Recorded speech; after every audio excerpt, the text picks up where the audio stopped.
윤석열 대통령이 한상혁 방통위원장을 면직 처리했습니다. 면직이긴 하지만 사실상 경질이나 다름없는데 대통령실의 입장입니다. 본인이 직접 중대 범죄를 저질러 형사소추되는 등 정상적인 직무 수행이 불가능한 상황이다.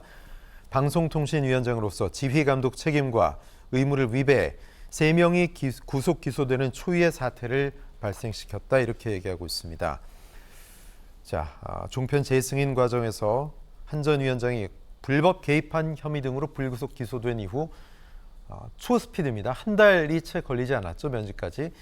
그런데 임기가 이제 2달도 안 남았습니다. 7월이면 임기가 끝나는데 임기 2달 남기고 면직 처리한 이유. 임기를 끝까지 보내게 하기 싫다는 거겠죠. 그렇죠. 그러니까 이게 공직자한테는 예. 임기를 잘 끝까지 마무리하는 것과 그렇지 않은 것은 차이가 큽니다. 네. 그러니까 이제 명예롭게 그대로 물러가게 하는 것은 그냥 두고 볼 수 없다. 예. 이런 이제 거고요. 이건 평상시 윤석열 대통령의 생각을 많이 반영을 한 게 아닌가 싶어요. 네. 윤 대통령은 한번 범법자라고 딱 판단을 내리면 그냥 그대로 끝까지 가시는 분이지 않습니까? 그래서 한상혁 위원장 같은 경우에도 어찌됐건 이렇게 좀 조사를 해보니 범법 사실이 밝혀졌다. 그러면 그때부터는 이제 범법자가 되는 거죠, 그냥. 네. 그러니까 이재명 대표에 대해서 윤석열 대통령이 대하는 거 보면 우리가 알 수 있지 않습니까? 같은 맥락에서 범법자이기 때문에 명예롭게 퇴진해서 나중에 누릴 수 있는 여러 가지 혜택 다 누리고 네. 그런 것은 두고 볼 수 없다. 이런 거죠. 그래서 어떻게 보면 이제 불명예 제대를 시키는 이제 그런 선택을 하는 겁니다. 네. 네. 자, 대통령실은 한 전 위원장의 면직 사유에 대해서 굉장히 상세하게 적어서 언론에 공개를 했습니다.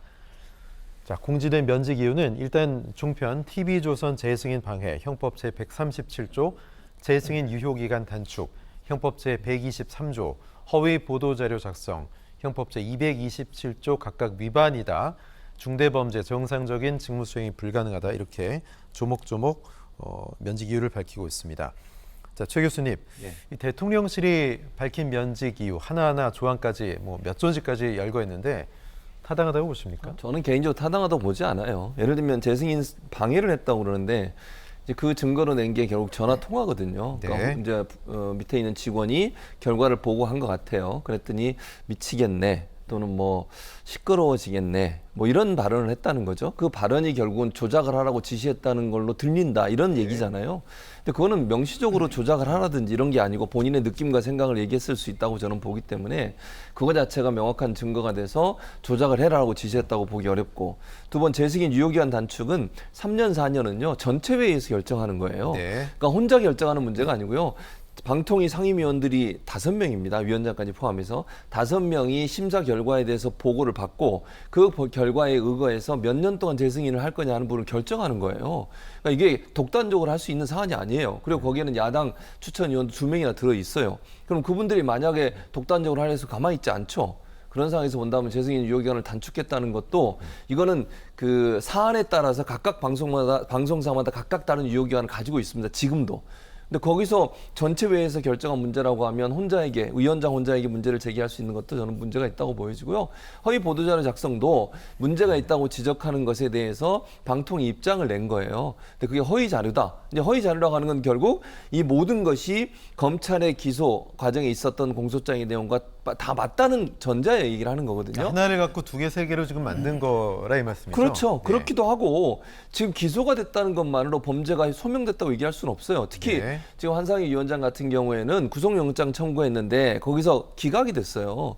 그러니까 물론 밑에 있는 두 직원들은 구속이 된 거 맞습니다. 그러나 본인은 더 틈의 여지가 있어서 개입한 정황에 대한 명확한 증거가 없어서 이게 기각이 된 상태인데 그 기소된 내용만 가지고서 범죄가 있는 것처럼 단정해서 얘기하는 것 자체는 대단히 위험하다. 만약에 재판 결과가 나중에 한참 지나서겠지만 대법원까지 가서 무죄가 되면 그때는 어떻게 할 겁니까?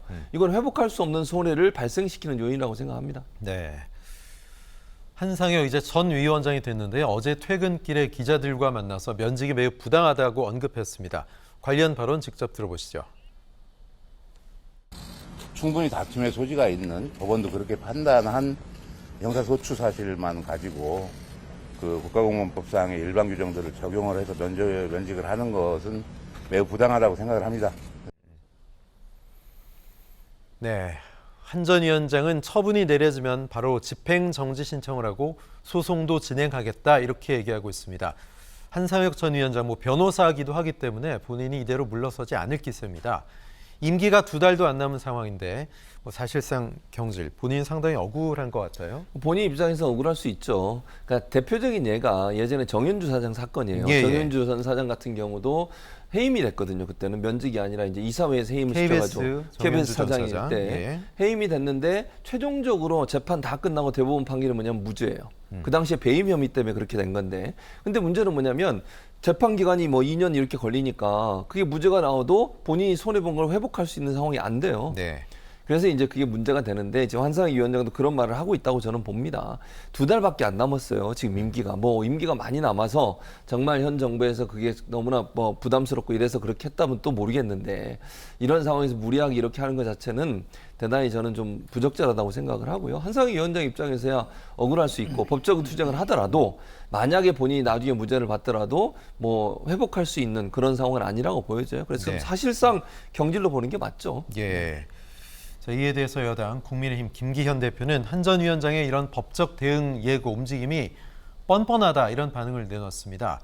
자, 이종훈 평론가님, 그럼에도 불구하고 법적 대응은 할 거라고 보십니까? 네, 할 거다라고 생각을 합니다. 그러니까 개인적으로도 이건 굉장히 불명예스러운 일이잖아요. 예. 예, 그렇기 때문에 그 명예회복 차원에서라도 할 거다 저는 생각을 합니다. 그래서 결과적으로 나중에 대법원에서 무죄 판정까지 받게 되면 역으로 이제 본인이 피해본 부분에 대해서 국가 상대 소송도 할수 소송도 있죠. 가능한 거 예. 아니겠습니까? 근데 그 소송에서 배상을 받고 그 이전에 일단은 개인적으로 이제 명예회복 차원에서 이제 그대로 있을 수 없는 이제 그런 부분이 있기 때문에 당연히 법적 조치에 이제 들어갈 것으로 좀 그렇게 예상이 됩니다. 네.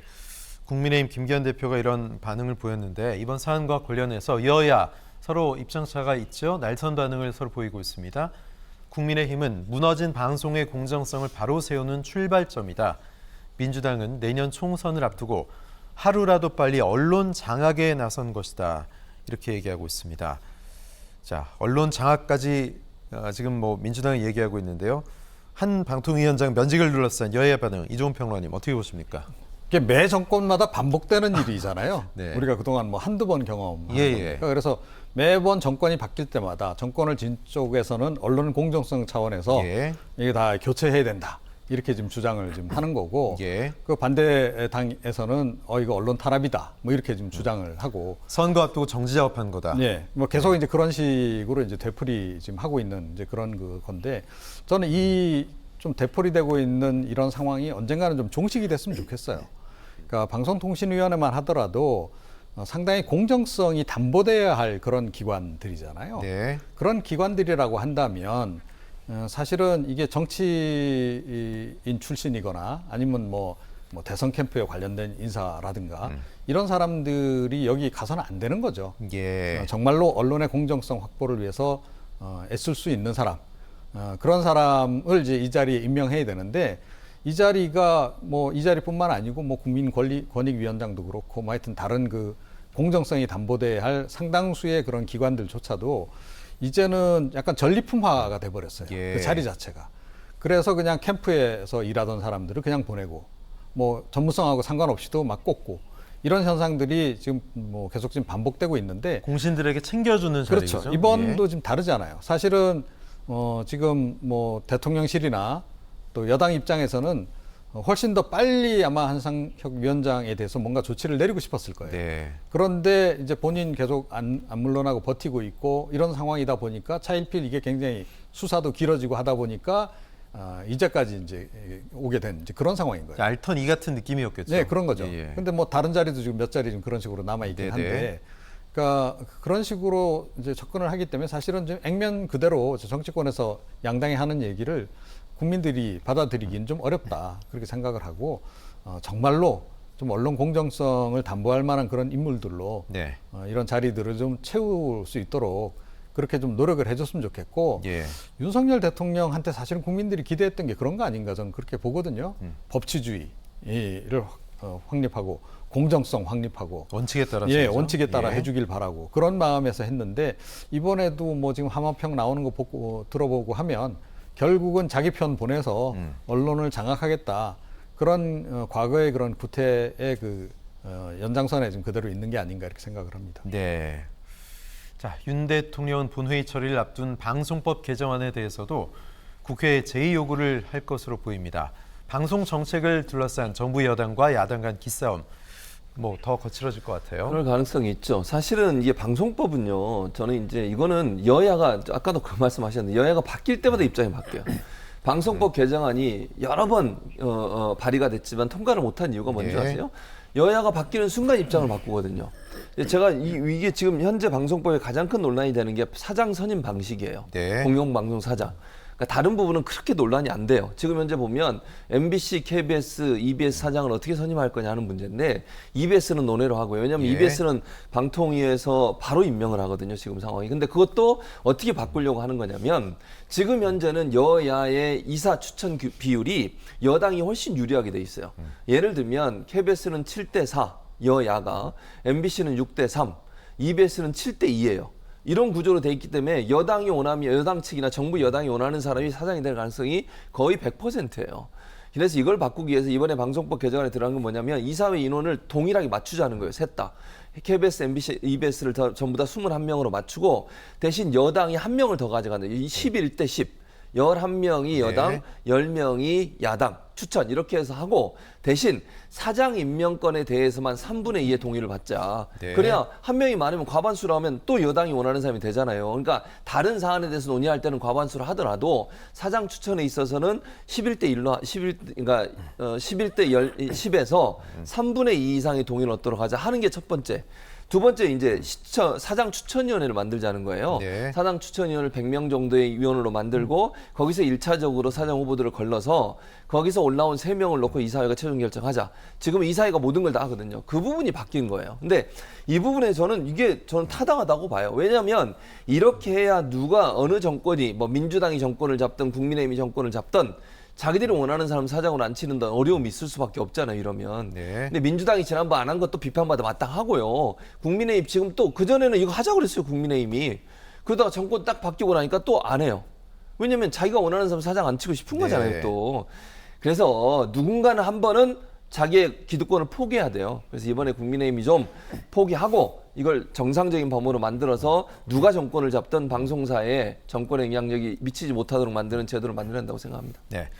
자, 이런 가운데 뭐 원조 윤핵관이라고 할 수 있죠. 친윤의 핵심으로 불리는 장제원 의원이 국회 과방위원장에 선출됐습니다. 과학기술정보방송통신위원장인데 장 의원은 윤 정부의 국정과제 맨 앞에 있는 과학기술 분야의 발전과 과학기술 강국을 위해 최선을 다하겠고 또 방송통신 분야의 공적 책무를 바로 세워서 국민들의 신뢰를 회복할 수 있는 개혁 작업에 박차를 가하겠다 이렇게 얘기했습니다. 자, 장제원 의원이 이 소관 상임위원장으로 지금 뭐 말씀하신 것처럼 아까 이종훈 평론가 말씀하셨죠. 소위 이제 방송 장악의 그림이다. 민주당 쪽에서는 이렇게 얘기를 하고 있는데 어떻게 보십니까?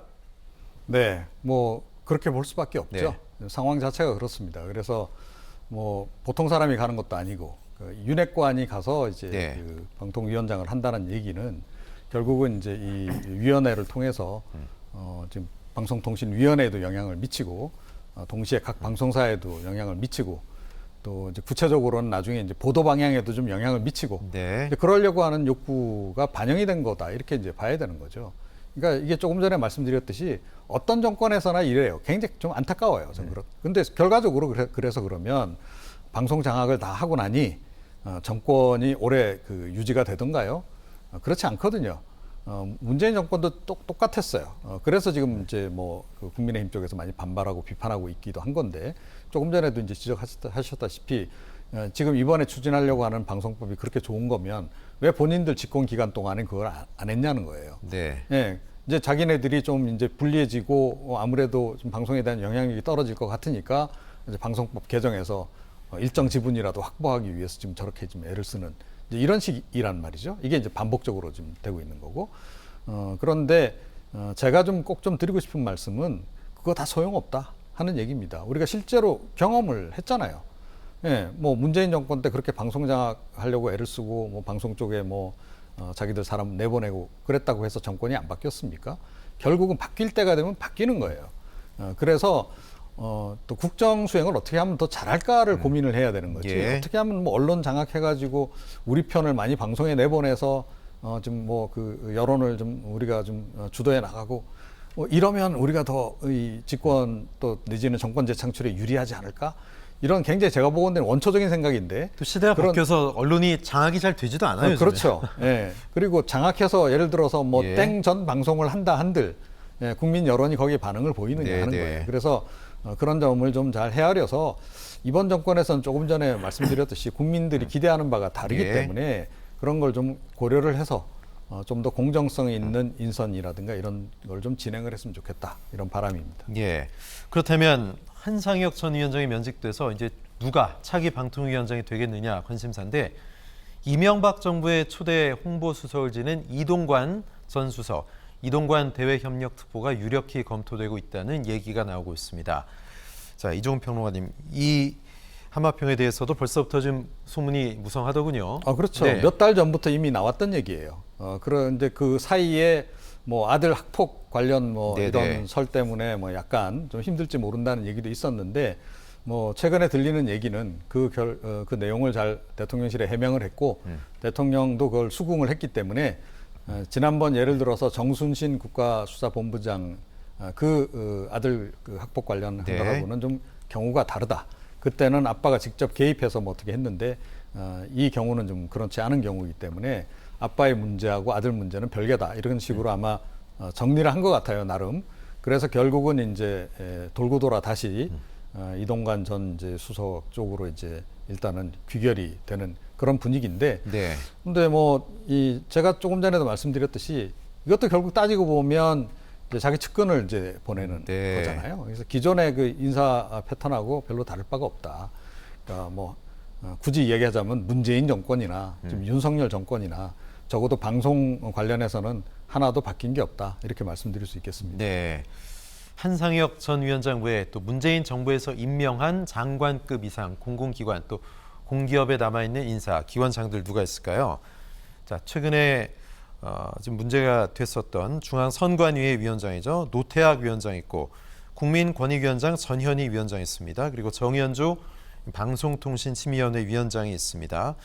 이 세 분의 거취, 최 교수님, 예. 임기가 얼마 안 남은 분이 좀 있고 하기 때문에 저분들까지 어떻게 뭐 면직 처리한다든가 임기를 못 마치게 할 수 있는 그런 가능성이 있습니까? 지금 현재로서는 나온 게 없기 때문에 네. 저는 어렵다고 생각해요. 네. 그러니까 전현희 위원장 같은 경우에는 정말 전방위적으로 감찰도 하고 감사해서 네네. 하고 여러 가지를 했지만 특별히 나온 게 없었잖아요. 그리고 임기가 지금 6월 말이에요. 저기 이제 한 달도 안 남았어요. 그래서 지금 뭐 절차를 시작해도 네. 임기 끝날 때쯤 끝날 거예요, 절차가. 그래서 저는 그건 좀 어렵다고 보여지고 전현희 위원장은 아마 임기를 마칠 걸로 보여지고요. 나머지 두 분 같은 경우도 정현주 위원장 같은 경우는 제가 그냥 이렇게 듣기로는 본인은 물러날 생각이 없다. 네. 이렇게 명확한 입장을 밝히는 걸 보여지기 때문에 아마 뭐 특별한 일이 뭐 이제 있어야 되겠죠. 만약에 물러나게 하려면 지금 한상혁 방통위원장처럼 뭐 절차적으로라도 뭔가 있어야 되잖아요. 근데 그런 부분이 없는 상태에서 그냥 물러나라 이렇게 할 수는 없는 거니까요. 노태학 지금 위원장 같은 경우에는 선관위 자체의 인사 문제, 그건 정말 잘못된 문제, 채용 비리 문제. 예. 근데 이제 이게 사무총장 선에서 끝난 문제인지 본인한테 보고가 됐는지 하는 부분은 좀 확인이 네. 좀 필요한 것 같아요. 보통 이제 위원장, 사무총장이 살림을 다 살고 인사나 총무 업무를 다 하기 때문에 거기서 전결로 모든 걸 끝냈다고 하면 이제 윤리적으로 또는 관리감독 책임에 대해서는 비판을 받을 수 있지만 직접적인 연관이 없어서 물러나게 할 수 있을지 모르겠습니다. 특히 이제 선거를 얼마 안 남겨놨잖아요. 네. 지금 1년도 안 남은 상태에서 선관위원장을 교체하는 데는 상당히 큰 논란이 될 겁니다. 그러니까 중립성 문제가 있어서 그래서 그 문제도 좀 어려울 거고 그래서 제가 볼 때 지금 현재 상황으로만 본다면 세 분이 당장 지금 한상혁 방통위원장처럼 면직 처분을 당하거나 물러날 가능성은 낮다 이렇게 보여집니다.